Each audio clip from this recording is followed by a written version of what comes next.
안녕하십니까. 행복한 아침 이재용입니다. 안녕하세요. 정예인입니다. 오늘은 5월 19일 금요일이고요.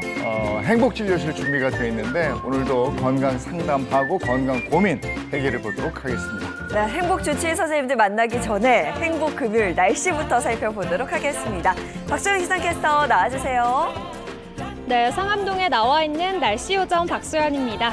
흐리고 비가 내렸던 어제와 달리 오늘은 전국에 맑은 하늘 드러날 텐데요. 다만 제주와 동해안 지역은 오늘 낮까지도 비가 살짝 이어지겠습니다. 네, 오늘은 날이 더울지도 궁금합니다. 구체적인 날씨 이어서 전해주시죠. 네, 오늘은 옷차림을 한결 가볍게 하셔도 좋겠습니다. 비가 그친 서쪽을 중심으로는 다시 낮더위가 찾아올 텐데요. 서울은 한낮에 28도 등 어제보다 기온이 오르겠고요. 반면 동풍이 불어드는 동해안은 강릉 20도 등 비교적 선선하겠습니다. 오늘 전국이 대체로 맑은 가운데 영동과 영남 지역을 중심으로는 종일 흐릴 텐데요.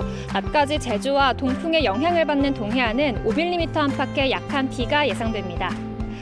오늘 오전까지 제주와 남해안은 바람도 강하게 불겠습니다. 시설물 안전사고에 주의하셔야겠고요.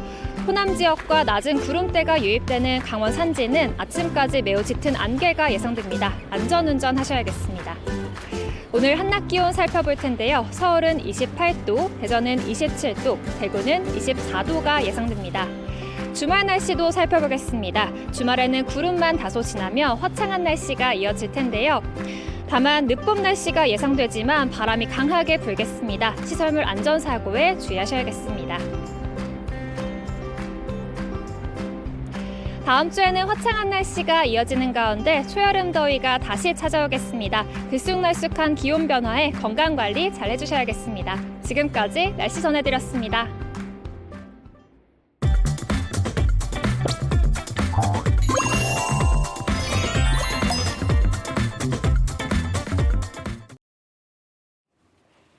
화제 이슈를 발빠르게 전해드리는 모닝 브리핑 순서입니다. 이고은 변호사와 함께합니다. 어서 오세요. 안녕하세요. 네, 첫 번째 이슈부터 전해주시죠. 네, 첫 번째 이슈, 속보이는 편의점입니다. 편의점 내부에 이 담배 광고를 외부에서 볼 수가 없도록 유리벽에 부착했던 반투명 시트지가 2년 만에 없어질 계획입니다. 그동안 시트지로 인해서 편의점 내 외부의 시야를 차단하는 바람에 그 당시 근무하던 점주나 아니면 근로자들의 대상으로 한 강력 범죄를 유발한다라는 지적을 받았었는데요. 실제로 지난 2월 인천의 한 편의점에서 30대 남성이 금품 갈취를 목적으로 편의점주를 살해하는 안타까운 그런 사건이 발생했습니다. 그런데 이때 이 피해 남성 발생한 지 50분 만에 발견이 되면서요. 이 편의점 안을 들여다볼 수 없게 만드는 이 불투명 시트지 없애야 된다라는 요구가 커졌습니다. 이에 정부는 불투명 시트지를 떼고 그 자리에 금연 광고를 부착해서 편의점 내부의 개방감을 높이고 또 담배 광고가 외부에 노출되는 문제는 금연 광고를 통해 상쇄할 계획이다 이렇게 밝혔는데요. 한국편의점주협회를 비롯한 점주들이나 편의점 관련된 업계 사람들은 적극 지지한다, 환영한다 이런 입장을 내고 있지만 일각에서는 과연 실효성이 있는 방안인가라는 지적도 이어지고 있습니다. 어떤 점에서 실효성 있는 것인가 이런 지적이 나오는 걸까요? 말씀드렸듯이 한국편의점주협의회에서는 적극 지지한다 이런 입장문까지도 발표를 했는데요. 그런데 이제 일각에서는 내부를 볼 수 없도록 하는 반투명 시트지를 뗐는데 그 자리에 금연 광고를 그대로 붙여버리면 과연 편의점 내부의 개방감이 확보가 되느냐라는 점에서 실효성에 의문을 제기하고 있습니다. 뿐만 아니라 이 관련 학회 등은 담배 광고 문제를 해결하지 못한 반쪽짜리 대책이다 이런 비판도 하고 있는데요. 편의점 내에 수십 개의 담배 광고가 그대로인데 문 쪽에 부착한 금연 광고가 과연 효과가 있겠냐라는 지적입니다. 금연단체 등은 근본적인 문제 해결을 효과를 위해서는 담배 소매점 내의 광고 금지는 물론이고요. 담배가 전혀 보이지 않도록 하는 진열 금지도 함께 해야 한다라는 입장인데요. 하지만 이를 두고 편의점주들은 이 담배 광고 매출이 사라질 수 있다라는 점에서 반대를 하고 있는 상황입니다. 뭔가를 할 때 완벽한 대안은 참 힘듭니다. 그렇죠. 문제점이 최소화될 수 있는 최선의 방안을 찾는 건데 참 어려운 점이 많네요. 예, 이것도 또 그 논의가 좀 필요한 네, 부분인 것 해결해 같습니다. 가야겠죠. 네, 다음 이슈 전해 주시죠. 네, 다음 이슈. 강큰 쌍둥이 형제입니다. 쌍둥이 형을 이 금융감독원 필기시험에 대리 응시하도록 한 한국은행 직원이 형사고발 조치됐다라는 소식입니다. 한은과 금감원은 지난 17일 이 두 기관의 신입 직원 채용에 이중 지원하고 필기시험을 대리로 응시한 사실이 파악된 한국은행 직원을 공동으로 형사고발 조치를 했는데요. 대체 어떻게 이런 일이 발생할 수 있지? 의문이 드실 수 있는데 사건 한 가지씩 좀 살펴보겠습니다. 올해 한국은행에 입행한 직원 A씨, 이 지난해 하반기 치러진 한국은행과 금감원 신입 직원 채용에 이중 지원을 한 그런 상황이었다고 합니다. 그런데 이 한국은행과 또 금감원의 필기시험 날짜가 겹치니까 자신은 한국은행 그 필기시험을 치르고 자신의 쌍둥이 형은 금감원 시험을 치르도록 한 거죠. 결국 이 금감원 1차 필기시험에 이 대리시험을 본 쌍둥이 형이 합격하자 이후에 2차 필기시험과 면접 전형에는 A씨 본인이 직접 응시해서 합격을 했다라고 합니다. 다만 A씨는 이 한국은행의 최종 합격함에 따라 이 금감원의 2차 면접 전형에는 응시를 하지 않았다라고 하는데요. A씨는 이 한국은행 채용 관련해서 전 과정에는 본인이 직접 응시해서 최종 합격을 했다라고 합니다. 이와 같은 황당한 사건에 이 한국은행은요, 해당 직원에 대해 자체 조사 결과 또 이 수사기관의 수사 결과에 따라서 엄중한 징계 조치를 하겠다라고 밝혔습니다. 이게 아무리 쌍둥이라 해도 현실에서 어떻게 이런 일이 가능할까 싶은데 혹시 이게 시험 과정에 있어서 뭔가 신분 확인이 좀 미흡했던 게 아닌가 싶은데요. 근데 금감원 관계자는요, 매 전형마다 자필 확인서나 또 자필 서약서를 요구하기 때문에 이런 부분에서 본인 여부 엄중하게 철저하게 확인하고 있다 이렇게 밝혔습니다.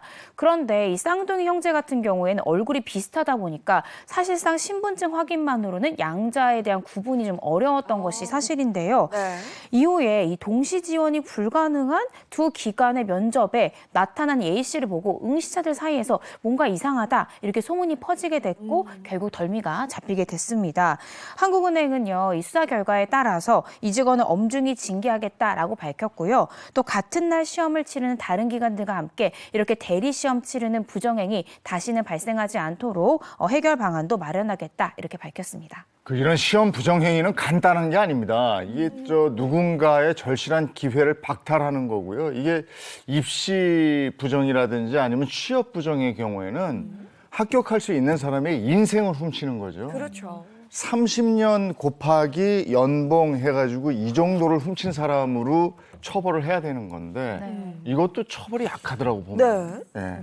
알겠습니다. 다음 이슈 전해주시죠.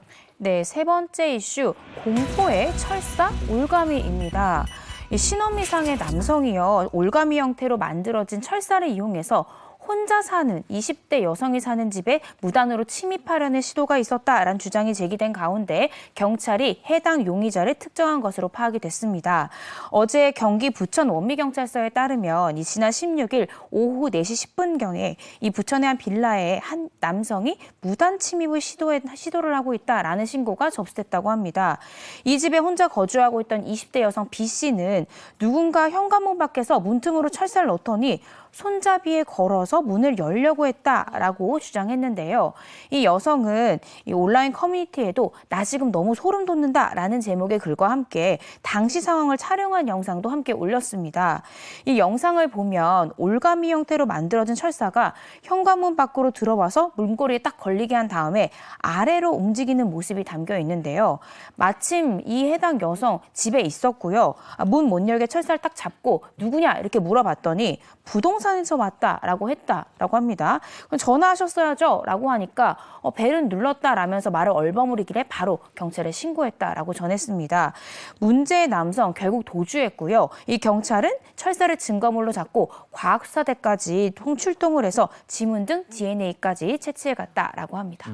저는 진짜 저 영상 보고요.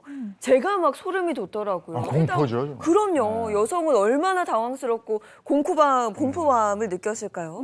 일단 뭐 용의자가 특정이 됐다고 하니 이 부분은 다행이기는 한데 네. 조사가 그럼 본격적으로 시작이 되는 건가요? 네, 그렇습니다. 이 신고를 접수한 경찰은요, 이 범행 현장 주변의 CCTV를 모두 분석해서 용의자를 특정을 했습니다. 잡아보니까 모 부동산 업체의 40대 남성 C씨였다라고 합니다. 이 C씨 말은 내가 경매 입차 물건에 물건으로 나온 이 빌라의 내부 상태를 확인하기 위해서 B씨의 집을 찾았고 사람이 있는 줄 모르고 문을 열려고 시도했던 것뿐이다. 이렇게 지금 진술하고 있는 것으로 밝혀졌는데요.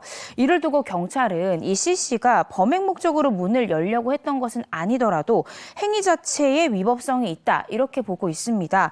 조만간 C씨를 불러 이 경찰 정확한 사건 경위를 확인할 예정입니다. 아니 저게 말이 됩니까? 강제로 말안 남의 집 되죠. 문을 따고 네. 들어가려고 그러는데 그리고 도주했잖아요. 네. 저거는 이상하다. 예. 하여간 오늘 모닝 브리핑은 여기까지 하겠습니다. 이고은 변호사와 함께했습니다. 고맙습니다. 고맙습니다.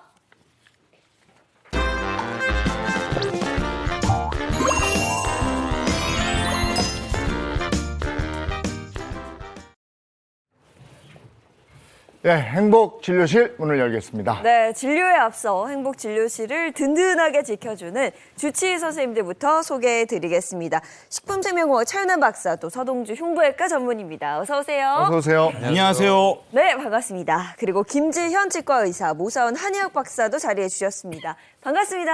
반갑습니다. 안녕하세요. 자, 오늘 어떤 주제로 건강 얘기 나눌지 먼저 주제 힌트부터 주시죠. 활짝 웃는 중년 남녀의 사진이 여러 장 나왔는데요. 이게 뭐 우리가 주제를 맞추기 전에 네. 이렇게 뭔가 밝은 표정의 얼굴을 보니까 괜히 아침에 기분도 좋아지고 그래요. 아유, 표정 좋으시네요. 네. 근데 뭐 세 분 다 아주 뭐 이가 가지런하니 반듯하고 좋으시네요. 네. 네. 근데 참 부러운 게요. 저렇게 이제 활짝 웃는 모습. 요즘 생각해보면 이런 거 있습니다. 언제 웃어봤지? 이런 거 있잖아요. 일단은 저렇게 이제 치아를 드러내고 활짝 웃는 거. 요게 오늘 이 주제가 아닌가 이런 생각 좀 들어보네요. 그러니까 저렇게 활짝 웃으려면 중년 분들이시잖아요. 중년의 건강에 대해서 오늘 집중적으로 하나 봐. 네, 뭐 나이를 떠나서 사실 저렇게 치아를 드러내고 활짝 웃으면 보기에도 뭔가 자신감 네. 넘쳐 보이고 더 멋지고 예뻐 보이긴 합니다. 자, 그럼 두 번째 힌트로 좀 더 자세히 주제를 맞춰볼까요? 보여주시죠. 아까 사진이잖아. 아까 또 네. 그 사진인데? 이 사진이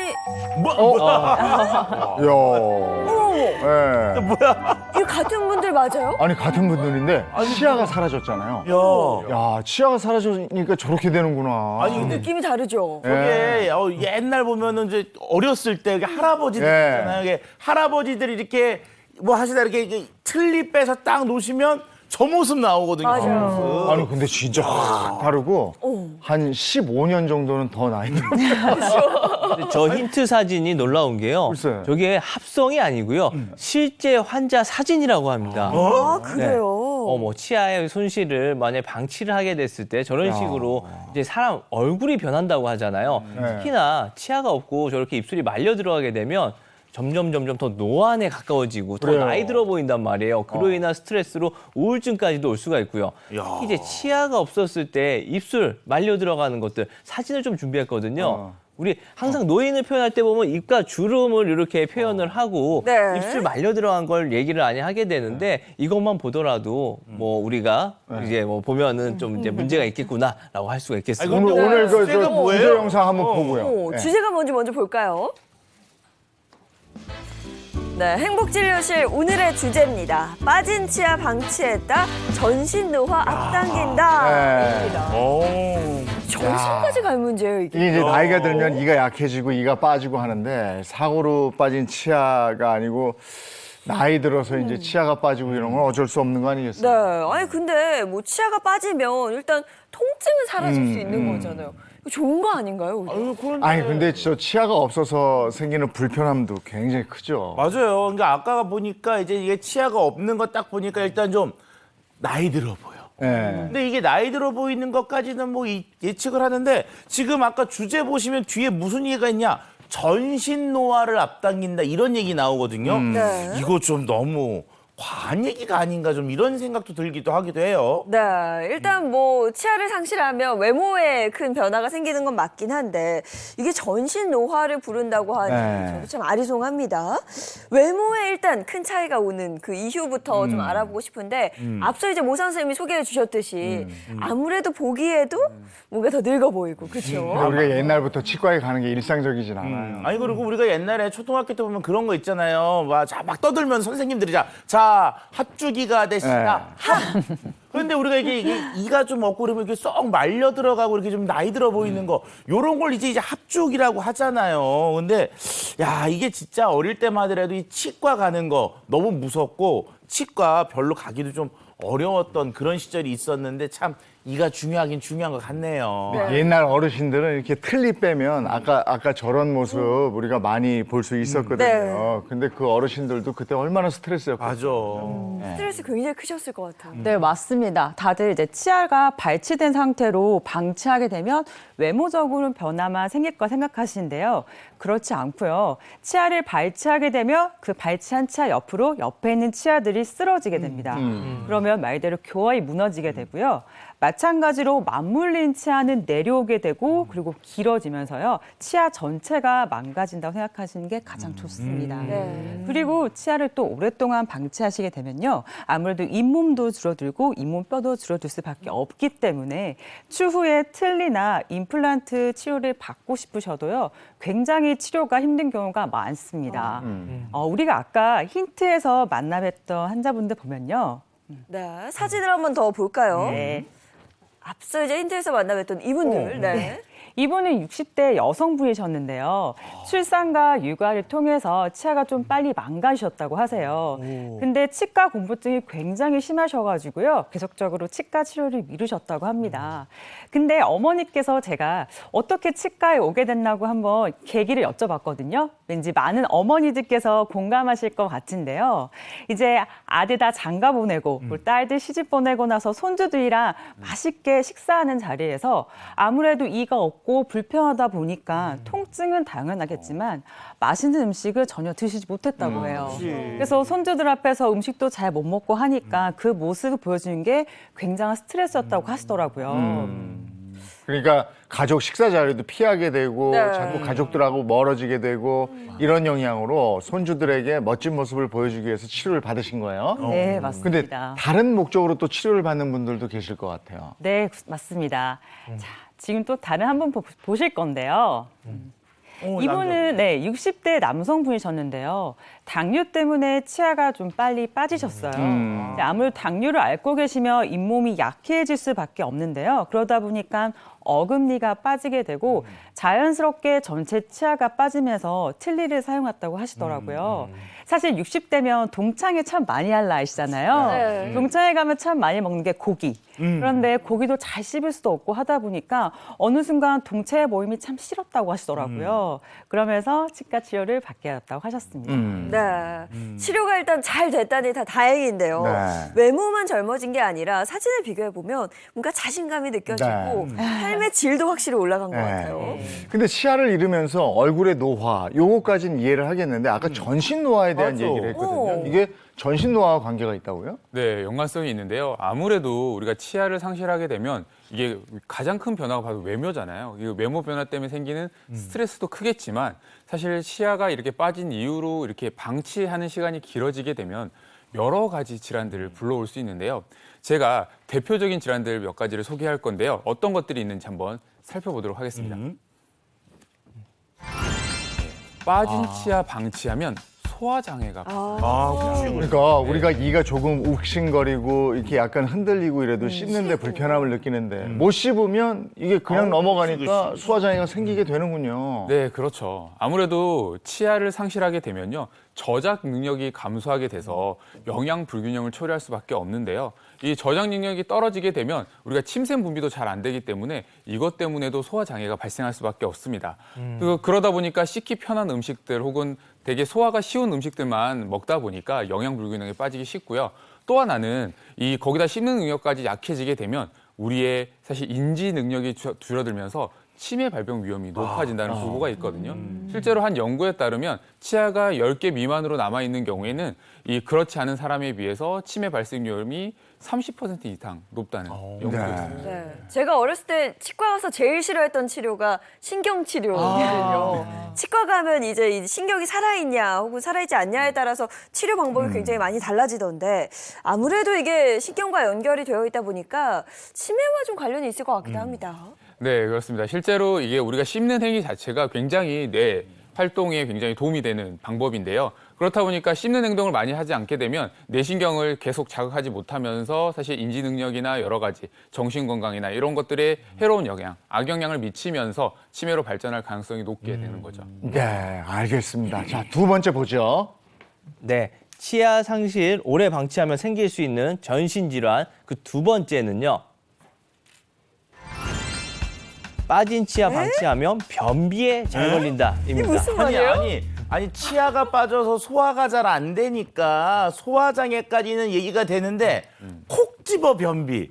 콕 집어 변비라고 하는 거 요거 좀 이해가 안 돼. 위하고 장하고 다 연결돼 있어서 그러나? 맞습니다. 콕 집어 변비는 소화장애가 있으면 위랑 장은 연결되어 있잖아요. 먹은 게 별로 없으니까 대변도 당연히 딱딱하게 굳을 수밖에 그 양이 줄어들 수밖에 없는 것이죠.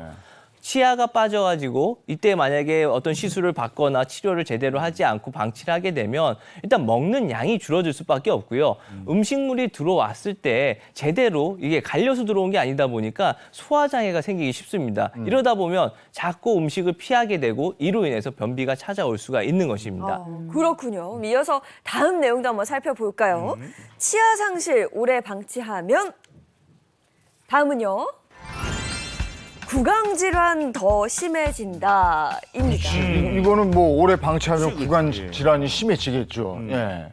네, 단순하게 이제 질환 때문에 치아를 발치하시게 되면요. 아팠던 치아가 해결됐기 때문에 모든 것이 다 끝났다 생각하신 분들이 많으신데요. 치아를 발치하게 되면 주변으로 치아가 쓰러질 수밖에 없게 되고요. 그럼 치아 사이가 벌어지기 때문에 아무래도 충치 발생률도 훨씬 높아지고 뿐만 아니라 잇몸 질환의 위험도 높아집니다. 그래서 확실하게는 오히려 구강 질환이 더 심각해지는 거죠. 아니 생각을 해보니까 우리가 옛말 중에 이런 말 있잖아요. 알턴니가 빠진 것처럼 시원하다. 그래서 없지 않아 좀 이렇게 이 좀 아파. 그럼 빼버리지 뭐 이런 생각들을 하는 경우가 있을 수 있는데 바꿔가지고 알턴니도 최대한 아껴가지고 모여야 되겠네요 이거. 네, 이제 좀 이해가 됩니다. 한번 정리를 해보자면 이 빠진 이를 방치하는 게 정말 전신 건강에 영향을 미칠 수 있다는 얘기입니다. 네, 맞습니다. 특히나 노인분들 같은 경우에는요, 만성으로 해서 고혈압이나 또는 당뇨 등을 앓고 계신 분들이 굉장히 많으신데요. 이런 고혈압, 당뇨 또한 이제 잇몸에 안 좋은 영향을 충분히 주실 수 있고요. 마찬가지로 이제 노인일수록 아무래도 이제 구강 위생 관리도 좀 소홀히 하시다 보니까 치아가 빠질 위험이 훨씬 더 높아지게 됩니다. 네. 치아가 빠진다는 게 사실 일상적인 건 아니거든요. 네. 그러니까 이제 사고를 당해서 뭘 빠진다거나 이런 건 모르겠는데 그냥 쑥 빠지진 않으니까 갑자기 쑥 빠진다?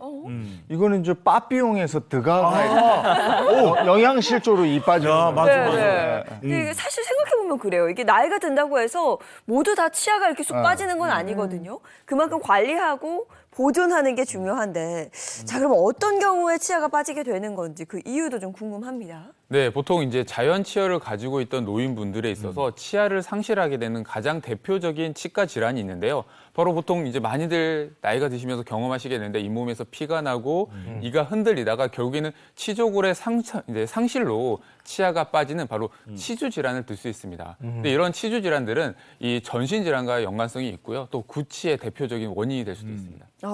또 이 충치가 원인일 수가 있는데요. 가만히 생각해보면 우리 어렸을 때는 충치 때문에 치과 많이 가고 치과 가면 꼭 충치가 하나씩 있는데 요 근래 중년일 때 저는 요즘 가면 한 번도 충치가 있다는 얘기를 못 들었거든요. 어렸을 때는 먼 이빨을 다 건드렸는데 근데 이게 중년일 때 좀 잠잠하던 충치가 노년기에 이르러서 다시 심해진다고 합니다. 그 이유가 이제 노년기에는 다시 이제 잇몸들이 좀 녹아 없어진다고 표현을 하죠. 그러다 보면 치아 뿌리가 드러나게 되고 그 부분에 충치가 잘 생기게 된다고 합니다. 이렇기 때문에 노년기가 돼서 충치의 발병률이 다시 높아지게 되고 이것 또한 이제 치아 상실의 하나의 원인이 될 수가 있고요. 노화에 의한 구강 내의 반응, 또 비정상적인 미각과 약한 구강 점막, 폐경 후의 골다공증과 원인 불명의 구강 자결감, 과도한 골흡수, 상처 치료의 지연 등도 그 이유로 보고 있습니다. 아니, 그런데 또 그것들도 있지만 역시 가장 큰 이유 중에 하나는 뭐냐면 이제 치료의 지연 아니겠어요. 그런데 아유 그 다른 병원보다도 왜 이렇게 치과 가는 거 정말 무서워요. 그래서 저도 병원 가는 거 웬만한 건 그냥 크게 뭐라고 하는데 치과 갈 때 되면 아유 아직 괜찮아 아직 괜찮아 아직 괜찮아 이러거든요. 아무래도 이런 것들 때문에 이가 좀 빠지는 경우들이 있지 않을까 이런 생각도 해보네요. 근데 어렸을 때 우리가 치과에 갈 때 워낙에 무서웠었기 때문에 윙 소리 이것 때문에 트라우마가 나도 모르게 생긴 게 아닌가 싶기도 하고 네. 지금은 어른이 돼서 의연하게 가는 척하지만 그래도 무섭거든요. 저도 무서워요. 네. 어른이 됐다 이게 그래서 의사 선생님이 이렇게 누웠을 때 네. 아프면 손 들으라고 그래. 그것도 무서워. 근데 손 들었는데도 그렇게 안 아파지진 않더라고요. 손 들라 그래 손 딱 들잖아요. 아 원래 아파요. 아니 왜 들라 그러냐고. 왜 그러시는 거예요? 왜 그런 거예요? 실제로 김지원 원장님은 병원에서 이렇게 공포증 느끼는 환자를 좀 많이 봤을 것 같은데요. 네, 제가 또 특별하게 기억에 남는 분이 한 분 계신데요. 어머니께서는 60대 여성분이셨는데 치과 공포증이 정말 심하셨어요. 그래서 굉장히 치아가 불편함에도 불구하고 계속적으로 치과 치료를 미루시다가 사위분께서 장모님이 모시고 오셨습니다. 어머니께서 공포증이 너무 심하셔가지고요. 치과 엘리베이터 내리시자마자 바로 집에 가고 싶다고 하시더라고요.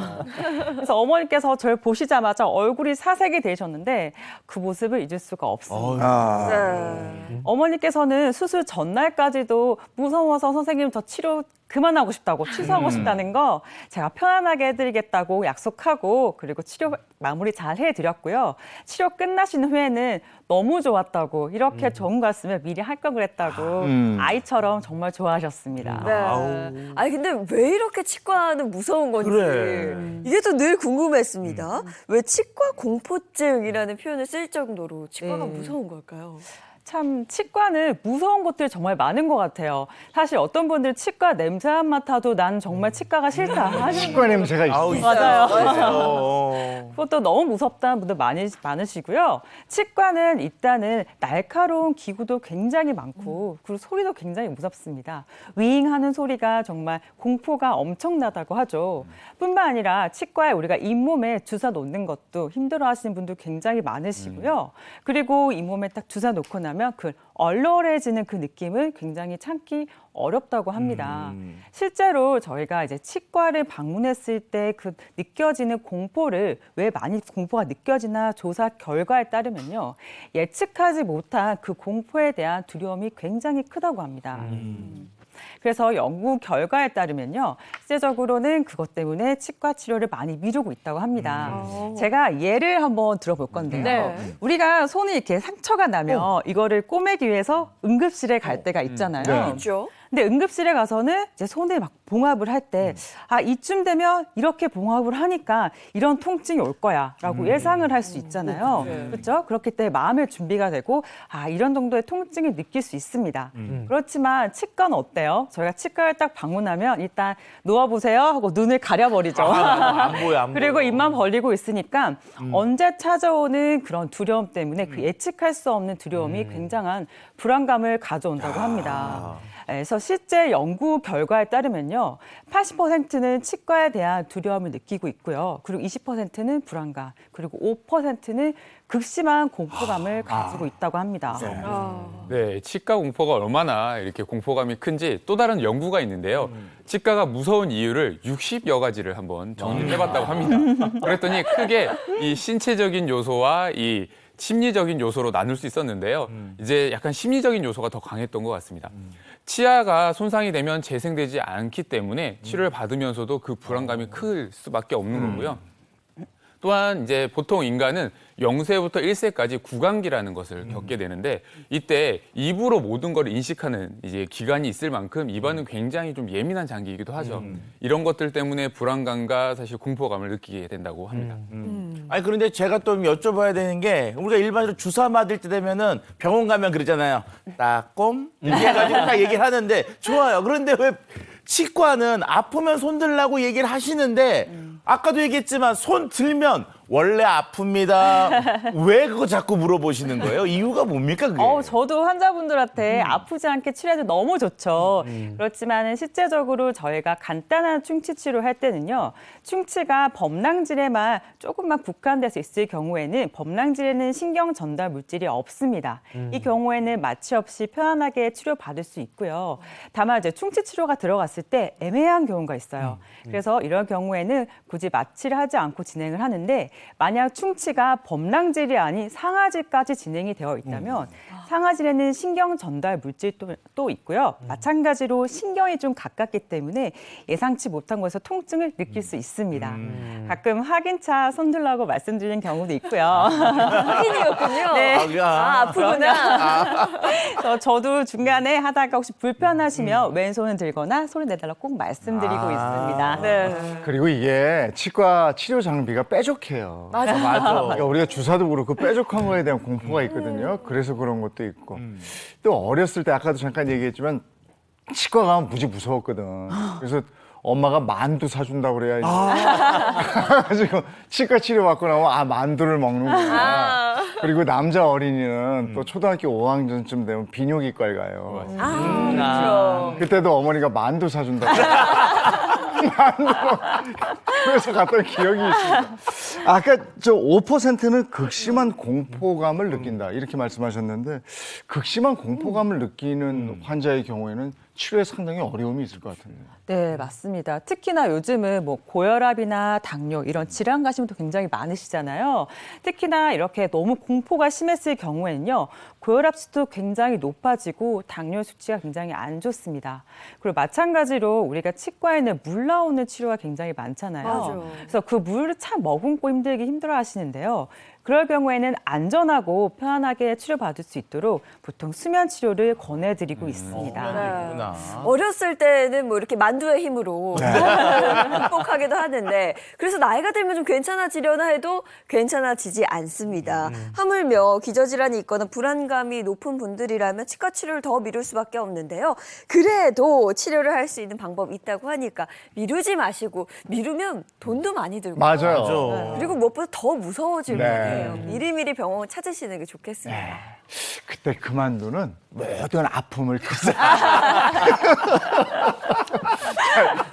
여기서 빠진 치아로 고민 중이라는 분 사연이 와 있어서 그 사연 듣고 본격적으로 치료 한번 해보겠습니다.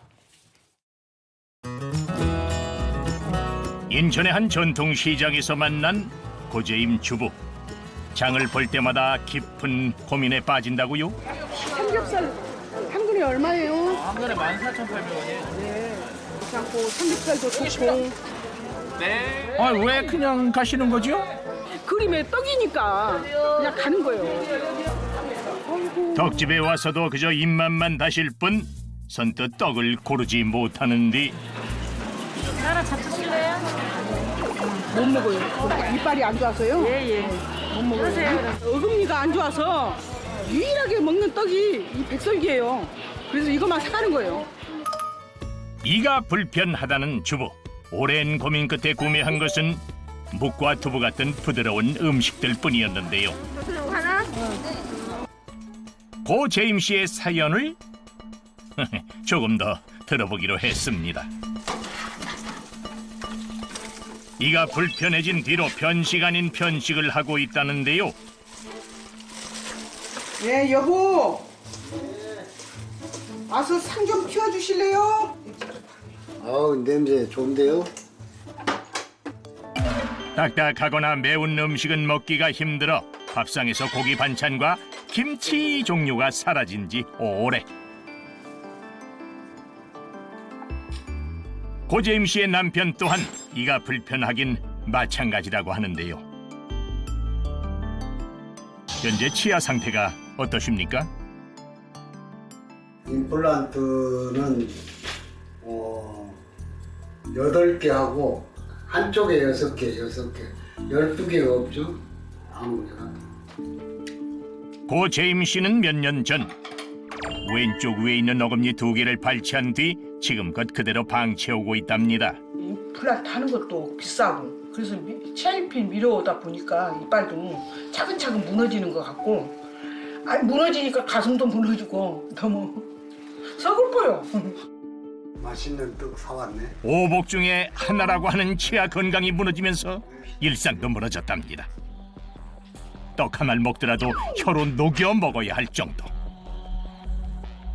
식사량도 줄고 잘 씹지 못해 소화도 안 되다 보니 고재임 씨는 체중이 10kg이나 빠졌다고 하죠.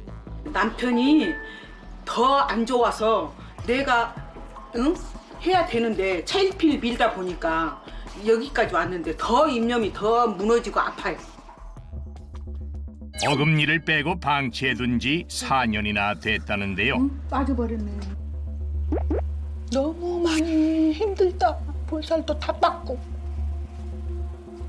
옛날에는 굉장히 탱탱하고 이렇게 이렇게 굉장히 이렇게 그냥 좋았죠. 여기가 왼쪽에 치아가 2개 빠졌는데 여기 오른쪽도요. 더 지금 나빠졌잖아요. 지금 이것만 오른쪽으로만 씹으니까. 어금니 2개가 없는 왼쪽 얼굴은 볼살이 파일 정도로 변형이 온 상태. 과연 이대로 방치해도 괜찮은 걸까요?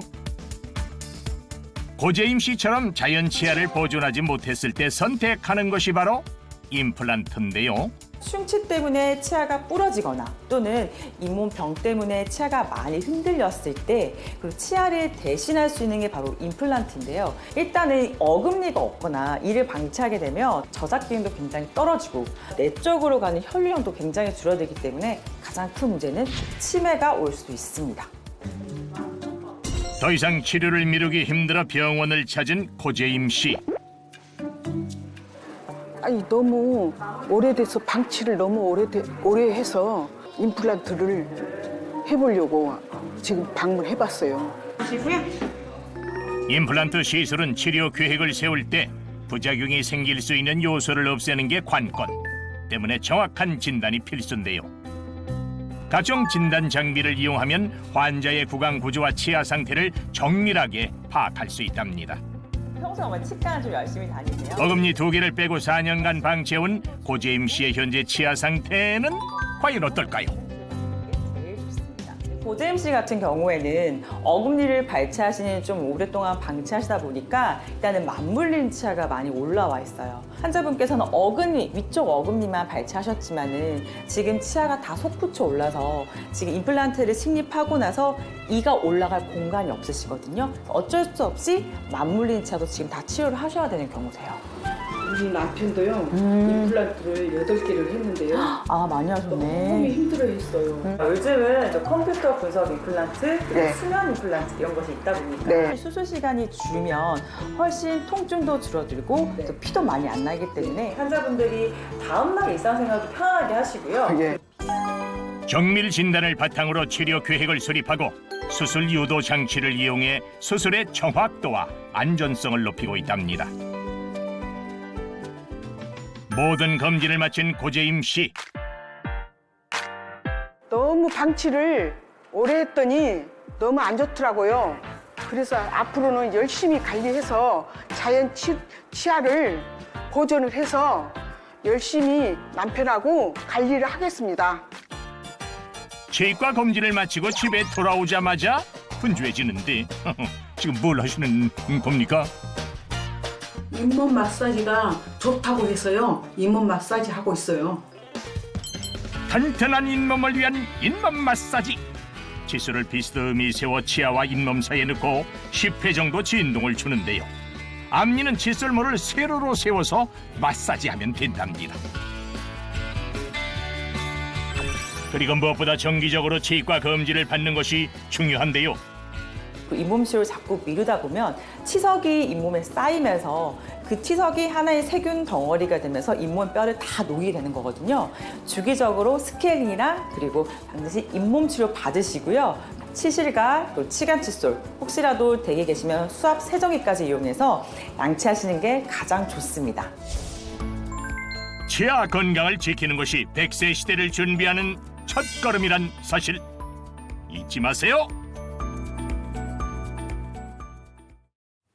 아우 정말 이게 건강해야 돼요. 네. 그러려면 관리 부지런히 잘 하셔야 됩니다. 자, 지금부터 이제 본격적으로 치아 건강을 위한 처방전 받아보도록 하겠습니다. 김지연 선생님의 처방전은 뭘까요? 자, 임플란트의 모든 것입니다. 임플란트에 대한 궁금증을 오늘 좀 확실하게 해결해 주실 것 같은데요. 네, 맞습니다. 제가 앞서 치아를 발치했을 때 생겨날 수 있는 우리 잇몸의 문제라던가 전신 건강이 어떻게 안 좋은지 설명드렸잖아요. 요즘은 예전과는 다르게 임플란트가 많이 대중화되어서 사람들이 많이 찾고 있지만요. 여전히 임플란트는 비용이 비쌀까 봐 그리고 아플까 봐 좀 걱정이 된다 하시는 분 생각보다 많으세요. 일반적으로 임플란트 그러면 세 가지잖아요. 일단 아플 거야. 두 번째 오래 걸릴 거야. 세 번째 돈 많이 들 거야. 이렇게 생각하거든요. 근데 이게 아무래도 내 치아가 아니고 인공 치아다 보니까 이게 내 치아 정도의 기능을 할 수 있을까에 대한 의심이 있는 거고. 그래서 많은 분들이 아직까지 그 틀니하는 분도 있고 네. 요즘 브릿지라는 거 하는 분들도 있는데 이게 어떤 차이가 있어요? 네, 아마 이제 제2의 영구치 역할을 하게 되는 걸로 아까 말씀하신 이제 틀니 그리고 브릿지, 임플란트 이런 세 가지 방법들이 있는데요. 우리가 이제 단순하게 시간이 좀 짧게 걸렸으면 좋겠고 그리고 비용이 좀 저렴했으면 좋겠다는 생각으로 이렇게 치료 방법 선택하기에는요. 치아는 상당히 중요합니다. 자, 그래서 이번 시간을 통해서요. 이 세 가지를 확실하게 비교 설명해 드릴까 합니다. 네, 치아를 대신할 방법으로 임플란트, 브릿지, 틀니가 있는데요. 이 세 가지의 장단점을 확실하게 이제 분석을 해 주신다는 거죠. 네, 맞습니다. 우선 제가 이 틀니부터 설명해 드릴 건데요. 이 틀니는 이렇게 치아가 전부 다 빠졌을 때 잇몸 위에 이렇게 의치가 장착되는 겁니다. 네, 그래서 가장 오래되고 고전적인 방법 중에 하나이죠. 옛날에 보면은 할아버지들 좀 연세가 있으시면은 틀니 같은 거 이렇게 유립잔 안에다 이렇게 넣으시고 그다음에 좀 꺼내가지고 칫솔로 그걸 틀니를 닦기도 하시고 뭐 이런 거 많이 봤는데 요즘은 좀 못 보거든요. 그래도 요즘은 틀니 다들 많이 안 쓴다고 생각하시는 분도 많으신데요. 실제적으로 틀니 사용자는 630만 명 정도로요. 65세 이상의 2명 중에 1명꼴로 틀니를 사용하고 있습니다.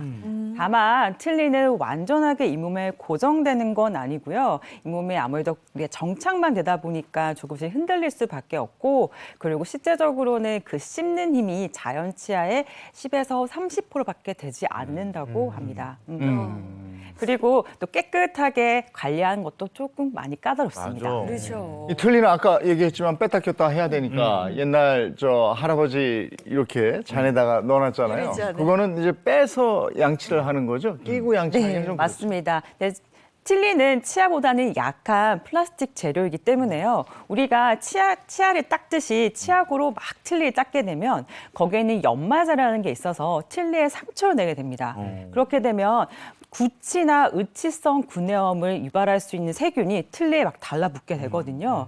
그렇기 때문에 틀니 사용하신 후에는 식사하신 후에는 바로 흐르는 물을 깨끗하게 닦아주시는 게 제일 좋으시고요. 그리고 주무실 때는 틀니 세정제 넣어놓으시고 주무시는 게 가장 좋습니다. 그리고 간혹 어머니들께서 틀니 깨끗하게 하려고 뜨거운 물에 막 삶아오시는 분들 계시거든요. 네, 틀니는 플라스틱이기 때문에 그런 뜨거운 열에 의해서는 영구 변형이 되어서 아예 손상되어 사용하지 못합니다. 네. 이거 수시로 빼서 이제 뭐 닦아주기도 하고 흐르는 물에 세척을 해야 되다 보니까 굉장히 번거로울 것 같은데요. 네, 맞아요. 그래서 틀니 사용자 중에서 10명 중에 7명 정도는 의치성 구내염을 다 겪어봤다고 하고요. 그리고 35% 정도는 주무실 때도 틀니를 쭉 끼고 주무신다고 하세요. 근데 이렇게 틀니를 쭉 끼고 주무시게 되면요. 잇몸도 쉴 수 있는 시간이 필요한데 그렇지 못하게 되면 잇몸이 안 좋아지고 잇몸 질환이 생길 수 있습니다. 틀니는 철저하게 관리를 잘 해야 되겠네요. 그렇죠. 네, 맞습니다. 알겠습니다. 이번엔 브릿지에 대해서 좀 알아볼까요? 네, 브릿지는 다리라고 생각하시는 게 좋고요. 이렇게 가운데 치아가 없었을 때 양쪽에 인접한 치아를 깎아서 이 뿌리가 없는 부분에 치아를 연결해 주는 걸 말합니다. 그래서 뿌리가 없기 때문에 조금 약하기 때문에 환자분들께서 다들 좀 궁금해하시는 분도 많습니다. 비용 부분은 그래도 좀 저렴하고 치료 기간도 짧은 편으로 제가 알고 있는데 그러면 브릿지를 위해서 이 건강한 주변 치아를 어쨌든 깎아내야 된다는 거네요. 그렇죠? 네, 맞습니다. 아무래도 건강한 치아를 깎다 보니까 환자분들께서 그것 때문에 조금은 꺼려하시는 분도 있지만요. 비용적인 것도 훨씬 저렴하고 좀 치료 자체가 단순하기 때문에 많이들 선호하세요. 다만 이제 브릿지 같은 경우엔 치아를 깎았기 때문에 5년에서 10년 주기로 교체 주의가 반드시 필요하고요. 주기적인 검진이 꼭 필요합니다. 네. 자, 그럼 이번에는 임플란트에 대해서도 알아볼까요? 네. 바로 이제 임플란트는 많이들 알고 계실 건데요. 우리가 치아를 발치했을 때 그 뿌리 부분을 대신하는 부분을 여기 뼛속 안쪽에 심게 되고요. 그리고 이 부분이 뼈랑 완전하게 단단하게 붙을 시간 한 3개월 정도 가신 후에 그 위에 이 보철물이 올라가게 됩니다. 자, 임플란트에는 굉장히 많은 나사가 들어가서요. 이 보철물이 들어갈 때는 이런 나사를 이용해서 이 보철물을 연결하게 됩니다. 임플란트는 상황에 따라서 발치하자마자 식립하는 경우도 있는데요. 그랬을 경우에는 원래 기간보다 3개월 정도 단축시킬 수 있습니다. 다만 만약에 잇몸에 염증이 너무 심했을 경우에는요. 우선 치아를 발치만 하시고 충분히 기다리셨다가 뼈이식도 하고 임플란트를 식립하셔야 되기 때문에 그럴 경우에는 길게는 6개월 그리고 1년까지도 치료 기간이 소요될 수가 있습니다.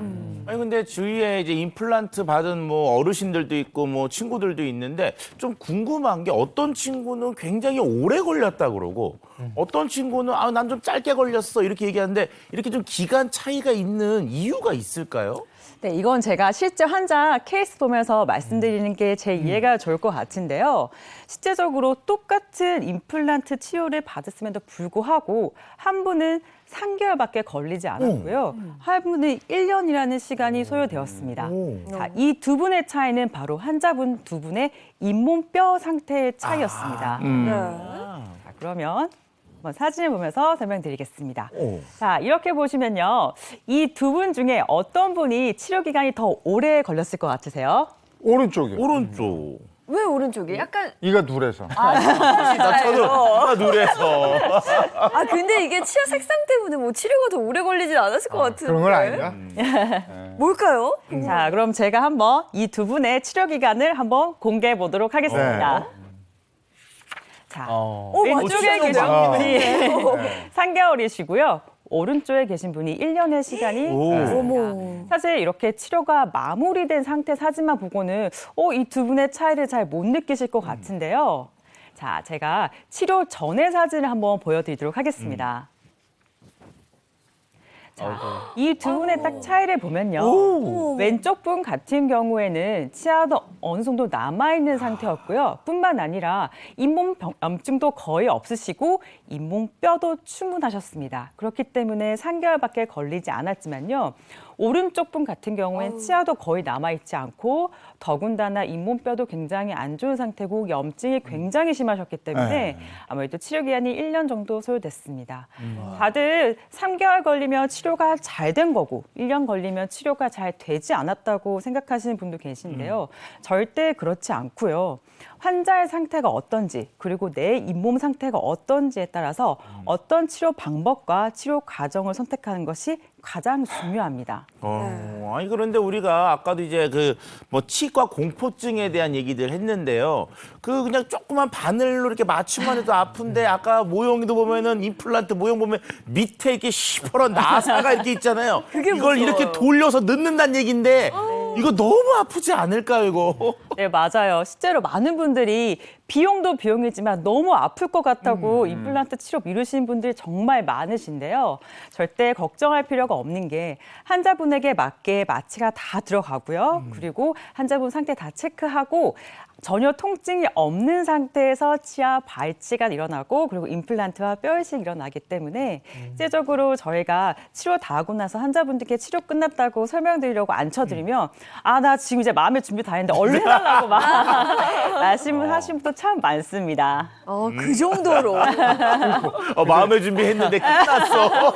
근데 그 공포가 몇 번 있어요. 이제 치료하러 들어갈 때 그때 공포. 네. 그다음에 치료할 때 때. 공포. 치료 다 끝난 다음에 청구서 내는 맞아.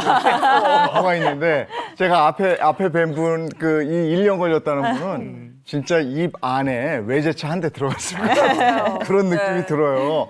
근데 이게 비용도 그렇고 공포도 그렇고 이걸 극복하고 다 하는 거잖아요. 네. 그러면 영구적으로 이게 내 입 안에 심어져야 될 텐데 영구적인 겁니까? 아니면 중간에 또 바꿔야 되는 겁니까? 네, 사실 이거는 환자의 건강이라던가 임플란트 시술의 성공 여부 그리고 환자의 주기적인 유지 관리에 따라서 반영구일 수도 있고 그렇지 못할 수도 있습니다. 즉 저희가 항상 환자분들께 임플란트는 주기적인 관리야 그리고 체크가 필요하다고 꼭 말씀드리는 거거든요. 그렇기 때문에 주기적인 관리만 잘 하신다면 임플란트는 반영구적으로 할 수 있으니까 환자의 구강 상태와 주기적인 관리가 매우 중요합니다. 네, 아까 틀리는 이제 뺐을 때와 꼈을 때 관리법의 차이가 좀 있었는데 임플란트는 이미 심어져 있는 거니까 그냥 내 치아 관리하듯이 관리하면 되는 건가요? 임플란트는 저희가 항상 환자분들께 모든 시술이 끝나고 나면 자, 아버님 지금이 끝이 아니라 이제부터 시작입니다라고 말씀드리고 있거든요.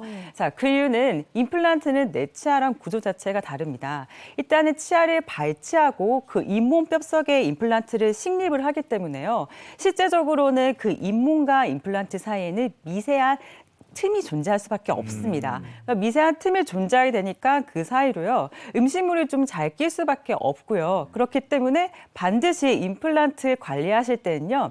치실 그리고 치간 칫솔 그리고 수압 세정기 이 세 가지를 관리를 정확하게 하시면서요.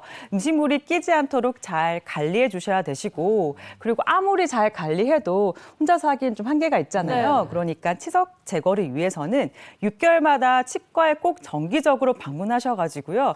주기적인 관리 꼭 해주셔야 됩니다. 네. 근데 저는 그런 얘기도 들어봤어요. 어떤 분은 이제 임플란트 하고 나서 충치가 더 잘 생긴다고 하던데 맞는 말입니까? 네, 정확하게 충치라는 표현보다는요. 우리가 임플란트는 자연 치아랑 다르게 인공 치아이기 때문에 충치가 생기지는 않습니다. 다만 내 치아랑 자연 치아랑 임플란트는 좀 다른 구조를 가지고 있거든요. 내 치아는 치아 주변에 치주 인대라는 게 있어서요. 그 고무줄이 있어서 만약에 과도한 충격을 받게 되면 충격이 완화됩니다.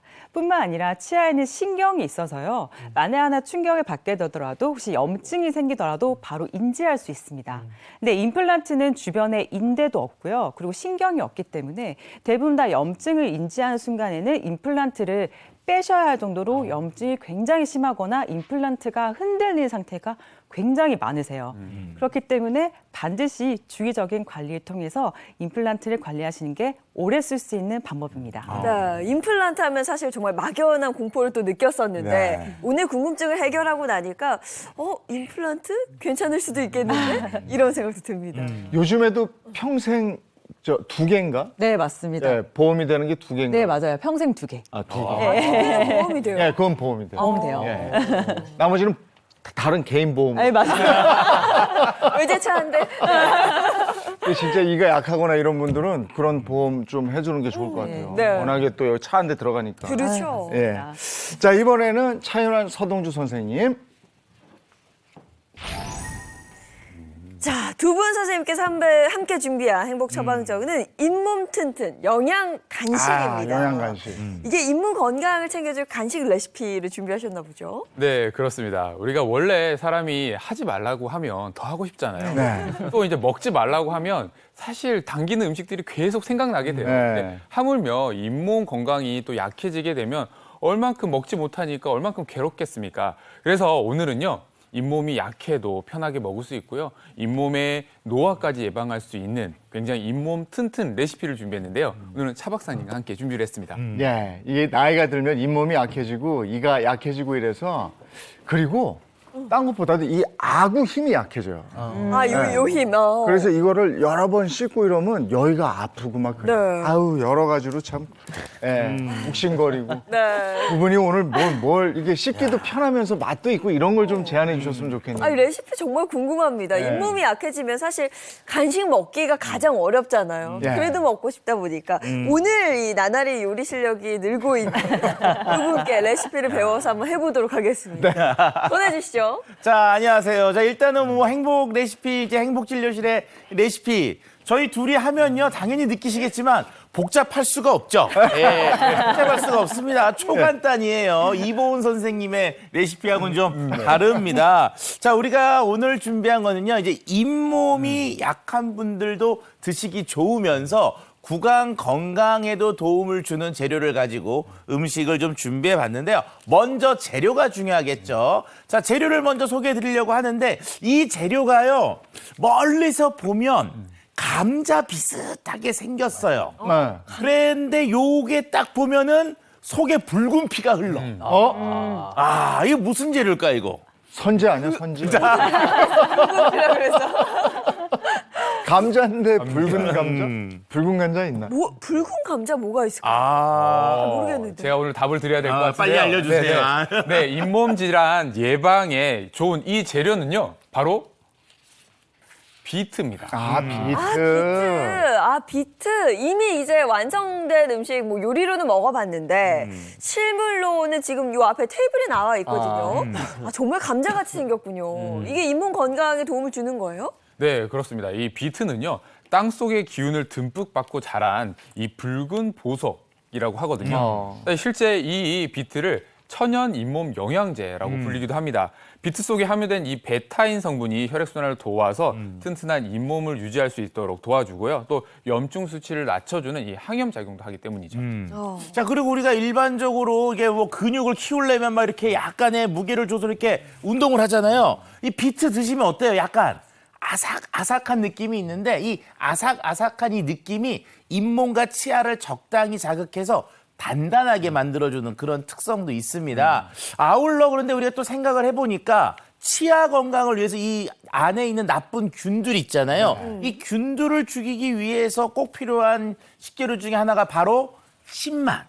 즉 산이라고 할 수 있거든요. 적정량의 산을 입에다 잘 공급을 해줘야지만 그 안에 있는 충치균이나 나쁜 유해균들이 좀 사멸이 되고요. 또 치아가 안 좋은 분들이 일반적으로 고기 소화하는 데 좀 어려움이 있거든요. 이런 분들이 이렇게 새콤한 식초 같은 걸 드셔주면 고기, 단백질 소화에도 도움이 되기 때문에 식초를 조금 첨가하는 이런 구성의 음식을 좀 준비해봤습니다. 자, 그럼 오늘 만들어 볼게. 비트 피클? 그렇게 바로 맞추면 어떡해요? 너무 쉽게 맞추셨는데요. 네, 저희가 준비한 거 간단합니다. 간단하고 집에서 정말 쉽게 할 수 있는 방법이고요. 바로 오늘 준비한 잇몸 튼튼 영양 강식은요, 비트 피클인데요. 준비할 거는요, 비트와 양파를 준비했습니다. 이렇게 먹기 좋게 이 크기로 이렇게 잘라주고요. 그다음 이제 피클을 할 물을 만들어야 되잖아요. 피클 물을 만드는 방법은 굉장히 간단한데요. 먼저 피클물 400cc예요. 400cc에 여기에 식초 200cc. 네. 그리고 나머지 우리 설탕도. 네, 200g을 섞어줍니다. 이렇게 쭉. 야, 좀 잘 저어보세요. 네, 열심히 섞고 있습니다. 아유, 빨리빨리 저어요, 좀. 굉장히 간단한 방법인데 지금 물이 좀 다른 색깔이죠. 네, 물을 준비할 때 조금 손이 가게 됩니다. 이 물은요, 피클을 삶은 물이거든요. 그래서 이 물을 끓여서 이게 피클 껍질을 넣고 약 한 3분간 강한 불로 서동 선생님 좀 당황하셨어요. 피클물입니다. 피클물이 아니고요. 피클 껍질. 저기 비트물. 비트 껍질까지 넣어서 우린 물인데 맞습니다. 네네. 우리가 일반적으로 비트 피클을 만들면은 껍질을 어떻게 할까? 그러면은 어르신들이 다 까서 버리거든요. 그런데 까지 말고요. 그 껍질을 넣어서 이렇게 좀 끓여요. 끓이면 그 비트 껍질 속에 있는 베타인과 같은 다양한 색소 성분들 좀 색깔이 나잖아요. 네네. 네. 이런 것들이 다 녹아 나오기 때문에 이런 걸 이용하시면 되고요. 그래서 나중에 피클을 대서 드셔보시면 그냥 비트 속만 넣어서 만든 피클보다 껍질을 끓여가지고 같이 이용했을 때 만든 피클이 조금 더 맛이 풍성해지는 그런 특성이 있습니다. 네. 네, 마무리는 이렇게 소독된 유리병에 이렇게 비트를 넣어주고요. 비트를 넣어주고 이렇게 채워줍니다. 비트. 양파도 넣어야죠. 네, 양파도 넣어야 됩니다. 양파도 넣어줘. 네. 이게 사람이 좀 편향됐어. 이게 좀 이렇게요. 섞어서 이게 좀 넣고. 자, 그 다음에 또 넣으세요. 위에다가 또 그리고 위에 겹겹이 그럼 넣어볼게요. 그렇죠. 그렇게 해야지. 왜냐면 나중에 하나만 먹지 않잖아. 그 위에 또 양파. 자, 양파도 좀 넣고. 넣고요. 자, 그리고 이제 부으시죠. 네, 부어볼까요? 그다음에 이제 준비한 비트 물을 네, 물을 이렇게 네. 부어주시면 됩니다. 넣어주면 됩니다. 아니, 제가 아까 색깔이 열심히 어때요? 녹이라고 빨리 그랬는데 네, 아직 좀 덜 솔직히 녹았어요. 녹이려고 노력 안 하셔도 되는 게 이거 오래 두고 먹어야 되잖아요. 그 사이에 녹아. 그러니까 이걸 막 열심히 뭐 끓일까 막 그러시는데 고민하지 마시고요. 이거 끓이면 식초 때문에 난리 납니다. 그래서 그냥 이렇게 해서 그냥 넣으시고 시간이 다 해결해 줄 때까지 좀 기다리시면 되겠네요. 네, 네. 저걸 상온에 놓고 좀 기다리다가 냉장고에 놓고 드시면 되는 거죠. 비트 피클 먹을 때 주의할 점도 있을까요? 네, 우리가 비트를 과다하게 섭취할 경우에는요. 복통이나 소화 불량을 일으킬 수 있거든요. 그렇기 때문에 비트는 하루에 350g 이하로 섭취하시는 게 좋겠습니다. 네. 잇몸 튼튼 영양 간식 그래서 비트 피클을 저희가 한번 배워봤습니다. 만드는 게 그리 어렵지 않아서 확실히 좀 쉽게 만들 수 있을 것 같아요. 또 준비한 거 있긴 한데. 또 있어요? 뭐예요? 뭐예요? 두 번째는 이제 비트를 가지고요. 머핀을 좀 만들어 봤거든요. 빵을 좀 만들어 봤어요. 근데 이게 빵 만드는 거 이재용 아나운서 해봤지만 이게 쉽지 이게 바로 않아요. 되는 게 아니니까. 어려워요. 번거로워요. 오늘은 정말 쉽습니다. 전자레인지만 있으면 되고요. 그래서 오늘 준비한 사실은 빵은요. 노밀가루, 노오븐인 비트 머핀인데요. 아무래도 밀가루가 안 들어가다 보니까 건강에도 좋고요. 소화 흡수도 좋을 수 있는 방법이고요. 반죽만 준비해서 전자레인지에 1분만 돌리면 되는 아주 간단한 레시피입니다. 그래서 지금부터 만들어 보려고 하는데요. 저희가 시간 관계에서 그냥 영상으로 좀 준비했거든요. 영상 같이 보면서 설명드리도록 하겠습니다. 자, 일단 재료들을 준비하셔야 돼요. 자, 일단 비트 머핀의 재료는 다진 비트, 그다음에 바나나 우유, 계란, 쌀가루 같은 거 준비하시고요. 커다란 볼에 일단 저렇게 바나나를 넣고 수저로 으깨준 다음에 다진 비트를 넣고요. 골고루 섞어 주십시오. 자, 그다음에 거기에다가 쌀가루, 우유, 달걀을 넣어서 반죽을 완성시키시면 되는데요. 자, 반죽 이제 끝났으니까 이제 구워야 되겠죠? 자, 저렇게 머핀 틀에다가 넣는데 머핀 틀 3분의 2만 차도록 넣어주시고요. 전자레인지에 넣고 1분에서 1분 30초 돌려주면은 머핀이 쉽게 완성이 됩니다. 저렇게 해서 무엇보다도 전자레인지 1분만 돌리면 된다고 그러니까 네. 저도 할 수 있을 것 자, 같아요. 맛이 못 믿겨지시는 분들을 위해서 준비를 해봤거든요. 네. 일단 한번 잡숴봐. 아니 이게 근데 이 크기가 굉장히 귀여워요. 한입 사이즈여서 한입 사이즈. 네. 괜찮은데? 괜찮죠? 네. 바나나 향이 좀 나면서 바나나가 들어가서 괜찮은 것 같아요. 혹시라도 맛있네요. 어머님들이 저거 쉽겠다 집에서 만들어봐야지 그러면서 머핀 틀을 사러 가시는 분들이 있는데 요때 주의점은 전자레인지 이용하잖아요. 이게 쇠로 된 게 있고 플라스틱으로 된 거 있는데 꼭 플라스틱으로 된 머핀 틀을 사셔야 됩니다. 네. 이건 맛이 괜찮은데? 야 맛있습니다. 네. 저희가 이거를 지금 두 가지 레시피 화면으로 정리해 봤거든요. 보면서 한번 정리해 보시죠.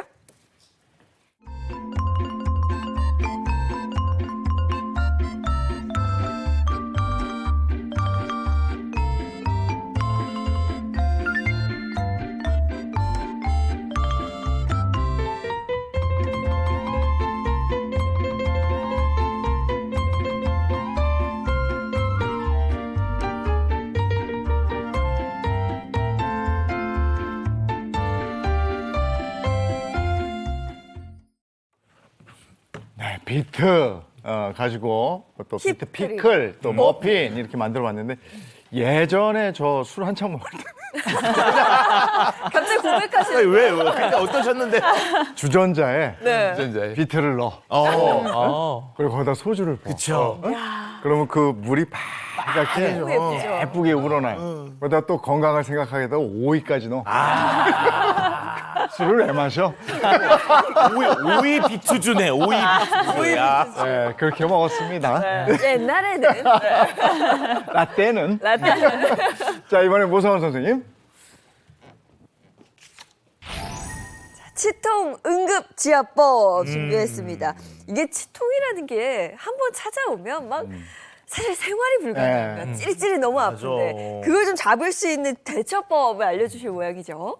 맞습니다. 우리 인간이 겪을 수 있는 3대 고통 중에 하나가 바로 이 치통이라고 하죠. 이 치통이 왔을 때는 사실 너무 아파서 생활이 불편할 정도고 좀 스트레스잖아요. 이거 치과를 이제 가야 된다라는 그 생각 때문에. 근데 이럴 때 물론 옆에 계시는 우리 김 원장님께서는 좀 이 말이 싫을 수는 있겠지만 치과 가는 시간을 조금 더 벌어줄 수 있는 치통 잡는 지압법을 한번 준비를 해봤습니다. 네, 치과 가는 길에 그 통증을 잡으려고 하시면 될 것 같아요. 이게 가는 치통이 길에. 심하면 온 몸이 경직되고 머리도 지끈지끈 아픈데 그때 어디를 지압해 주면 되겠습니까? 일단 첫 번째로 잡아줘야 할 곳은 손에 위치하고 있는데요.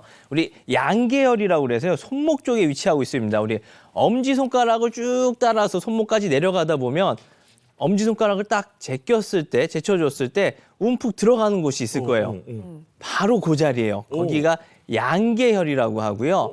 네, 우리 대장경에 위치하고 있는 혈자리입니다. 대장경이 우리 턱까지 올라오기 때문에 모든 치통을 다스린다라고 얘기를 하는데 이 양계혈을 눌러주시면 되고요. 누를 때 사실 이게 되게 애매해요. 이렇게 잡기가 방법이 있습니다. 방법이 있는데 양계혈을 잡는 방법은 일단 반대손, 오른쪽 손목, 만약에 왼쪽에 있는 치아들이 좀 아프고 이쪽 턱이 아픈 것 같다 하면은 오른손을 자극을 해주시면 되는데요. 오른손을 자극하실 때 엄지손가락을 제껴야 되잖아요. 왼손을 이용해서 우선 이렇게 좀 당겨 주십시오. 그리고 당긴 상태에서 엄지손가락이 이제 남잖아요. 엄지손가락을 이용해갖고 이렇게 당긴 다음에 눌러주시면 됩니다. 네.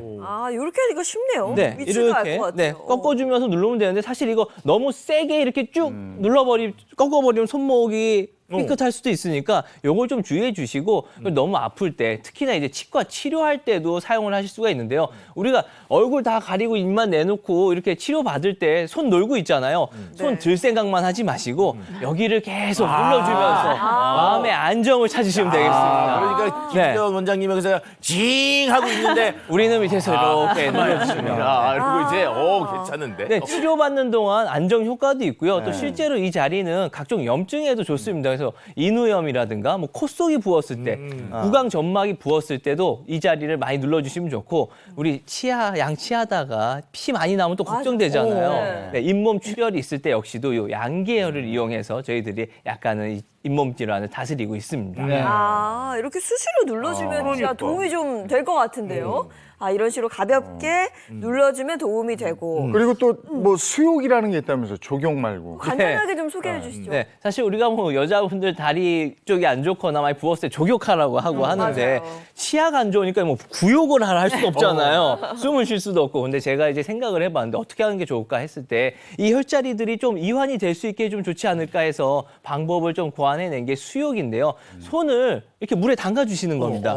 네, 사실 담글 때는 이거는 좀 뜨거운 듯한, 그러니까 38도 이상이 되는 물에 손을 담가서 한 10분 정도 담그고 있으면은 우리 손목까지 당기게 되면 제가 말씀드린 양계혈까지도 모두 잠기게 되잖아요. 우리 수욕을 하게 되면 뜨뜻한 기운 덕분에 혈액순환이 이제 혈행이 좋아지게 되면서 이완이 되게 되죠. 그 상태에서 이제 손을 빼시고 이제 물기를 닦아낸 다음에 크림을 이용해서 크림을 좀 발라주시고 손을 잠깐 빌려주시겠어요? 그럼요. 아까 말씀해드린 요 양계열 자리 있잖아요. 손 닦아내고 크림을 이용하고 또 옆 부부기 안에 이렇게. 서로 이렇게 이 자리를 이렇게 마사지를 해준다거나 하면은 금술도 좋아지고 치통도 잡고 얼마나 좋은가요? 네, 이렇게 해주시면 많이 도움이 되겠습니다. 네. 방법이 어렵지 않아서 네. 너무 좋을 것 같습니다. 그렇습니다. 오늘은 우리가 소중히 다뤄야 될 이 치아에 대해서 얘기를 나눴는데 오늘 특별히 또 치과 의사 선생님이 와 계시니까 다들 치아는 잘 관리해야겠다 알지만 잘 못하고 있어요. 꼭 이 얘기는 해주고 싶었다 하는 게 있으면 좀 해주세요. 네, 참 치과는 치과 비용도 너무 무섭고요. 그리고 통증 아플까봐 때문에 많이 망설여지는 분 참 많아서 다들 치과 문턱이 참 높다고들 합니다. 사실 치과 문턱이 높다고 자꾸 치료를 미루시게 되면요. 훨씬 더 치아 비용이 많아지시고요. 뿐만 아니라 치과 치료하는 과정도 훨씬 더 힘들 거라서 그러면 통증이 많을 수밖에 없습니다. 제가 꼭 당부드리고 싶은 말은요. 치과를 정기적으로 스케일링이랑 그리고 정기 검진만 잘 받으셔도요. 치과 문턱은 훨씬 낮아질 수 있거든요. 자, 이번 기회에 우리가 스케일링 하면서 치과 문턱 한번 훌쩍 넘어보는 건 어떨까요? 야, 가자. 단체로 갑시다. 가자. 할 때도 된 것 같아. 네, 우리가 자동차 관리의 기본은 엔진 오일 교체. 이의 기본은 스케일링이었어요. 스케일링, 네. 스케일링은 1년에 한 번씩은 반드시 받으신 게 그게 다 좋습니다. 되잖아. 보험이 한 되잖아. 번이 좋죠. 네, 그런데 1년에 한 번이 우리나라에서 보험이 보험이 되죠. 적용되고요. 네, 그리고 예. 6개월에 한 번이 가장 좋긴 합니다. 네. 건강검진 받듯이 그렇게 네. 하면 되는 거죠. 네, 오늘 치아 건강에 대해서 얘기 같이 나눠봤습니다. 고맙습니다. 고맙습니다. 네, 오늘 금요일입니다. 주말에 설렘이 있는 날인데 오늘도 날이 좀 아침에는 약간 흐렸나요? 네. 날씨가 어떨지 모르겠어요. 근데 어제보다는 날씨가 어제보다는- 훨씬 좋아진다고 하고요. 봄 날씨 즐기실 수 있을 것 같습니다. 행복한 금요일 보내시고요. 저희는 다음 주 월요일 아침 7시 30분에 돌아오겠습니다. 행복한 아침, 행복한 하루, 그리고 행복한 주말 보내십시오. 고맙습니다. 고맙습니다.